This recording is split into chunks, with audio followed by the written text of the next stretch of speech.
Hey guys, and welcome to my very first pregnancy update vlog. This is going to be a little bit different from what you'll see from most vloggers, as they will typically do a weekly or bi-weekly pregnancy update. If I had tried to do that in my first trimester, I would have had some very short and very boring films for you guys. So what I'm going to do in this video is I'm going to go over my entire first trimester up till now.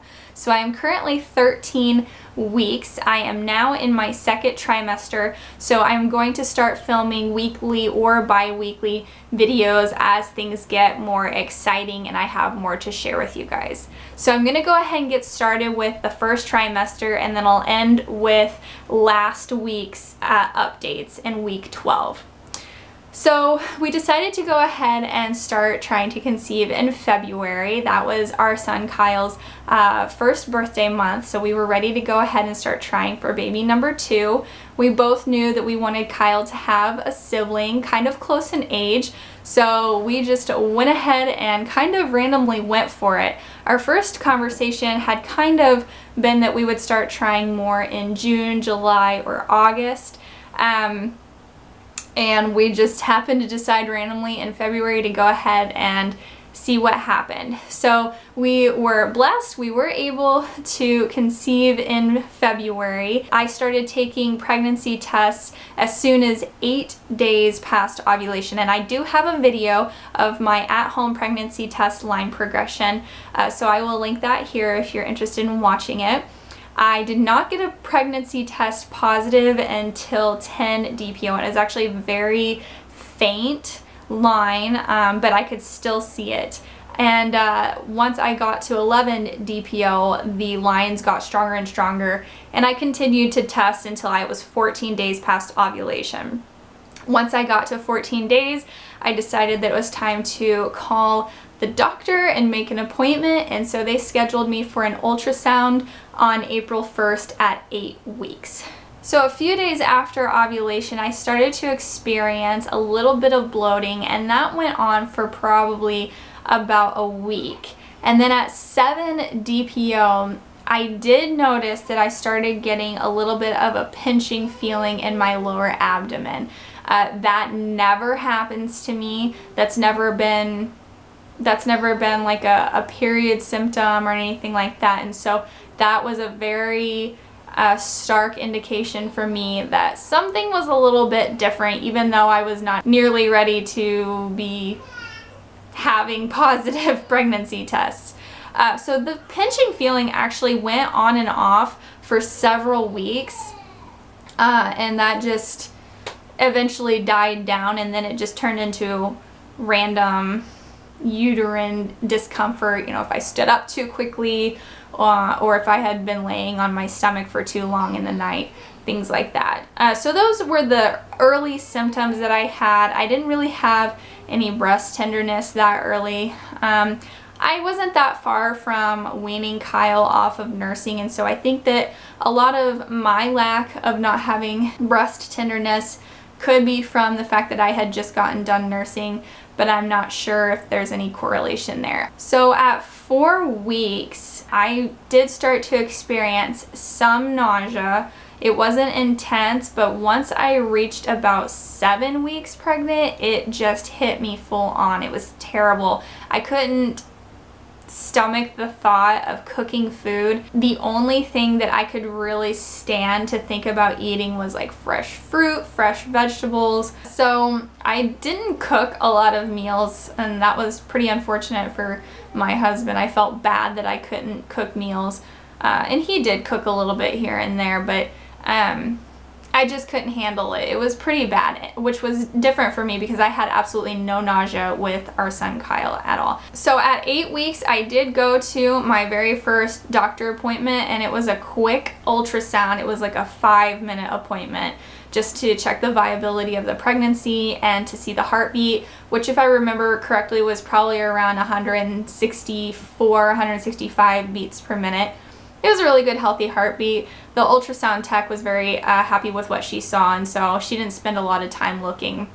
She gave me a few pictures and then sent me on my way for the next appointment the following week. So at 9 weeks pregnant, I met with my OB.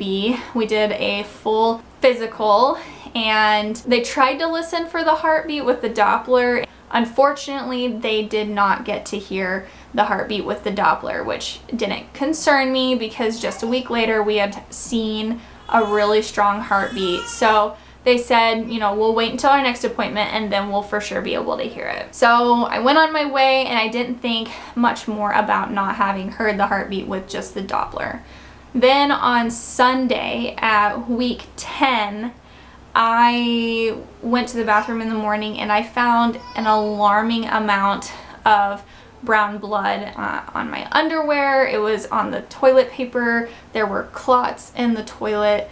And so that really, really concerned me. And all throughout the morning, I kept going to the bathroom. And every time I'd wipe, there would be small clots of brown blood. And so I did call the doctor on call because it was a Sunday. And she told me that this wasn't normal, but it wasn't abnormal. That cramping and bleeding during pregnancy can be from so many different things and didn't necessarily mean anything bad. So I just needed to watch the kind of bleeding and the kind of cramping I was having. And she said, honestly, even if it gets worse, there's not much that they could do for me to stop it. So I did tell her that they hadn't been able to hear the heartbeat a week beforehand, and so she told me to call the office the next day and make as soon appointment as I could to have another ultrasound.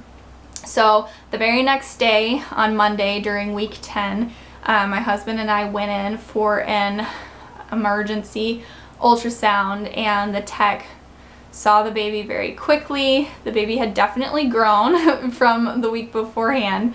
It was a lot easier to see this time around, and she did see a heartbeat, and it was actually at 170 beats per minute that time. So that was cool to see that the baby's heart rate was still going strong and the baby was still healthy.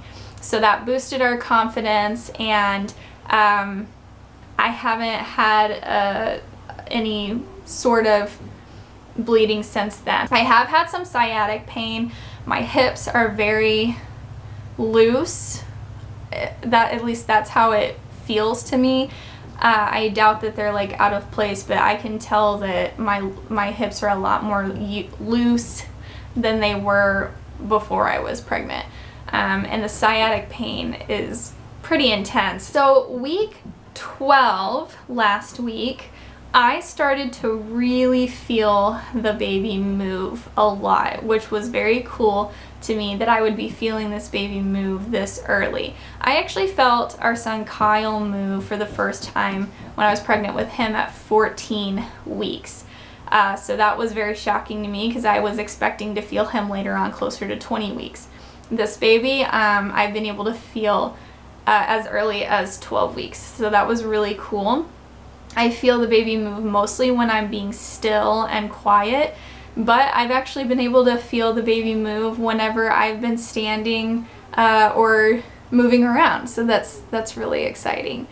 I've also not had nearly as much nausea the past couple weeks. Probably around 11 weeks I stopped having it so bad. The only time I really get a little bit nauseous is when I haven't eaten enough food and my stomach is empty. So yeah, things have been going pretty great. Nothing crazy so far.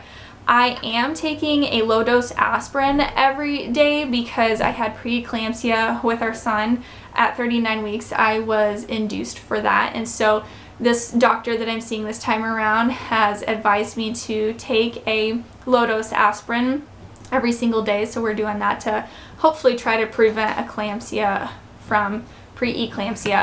from happening again. So I'm gonna read to you guys what my app that I use says about the baby's growth during week 13, because I am 13 weeks today. I'm in the second trimester and I'm very excited. So the app that I use is called The Bump. I was going through several different apps this time around that I've heard other people suggest to use just to see what my favorite was. The Bump is what I used last time with Kyle, and it's my all-time favorite. I can't find any other app that I think is better than this one. it'll tell you a fruit or a vegetable that it suggests the baby is about the size of. So at week 13, the baby is going to be around 2.9 inches and weighing 0.81 ounces. It suggests that the baby's vocal cords and teeth are forming, and that the baby already has tiny little fingerprints, that the intestines are moving from the vocal cords, from the umbilical cord into the baby's tummy. And it suggests also that a lot of your first trimester symptoms, such as nausea and possibly puking, should start to be going away. So that is really exciting. I can't wait to progress even further. I can't wait to start to feel the baby move even stronger. And I'm kind of excited to start getting a baby bump. I think I have a little bit, but not really enough for anyone else to notice. I feel it more than I notice it. So anyway, that is it for my first pregnancy update vlog. I hope to be doing weekly updates from now on, or at least bi-weekly, as things get more exciting and more things start to happen. So make sure that you click that subscribe button so that you're able to follow along with me in that. Thank you guys so much for watching. See you in my next one. Bye.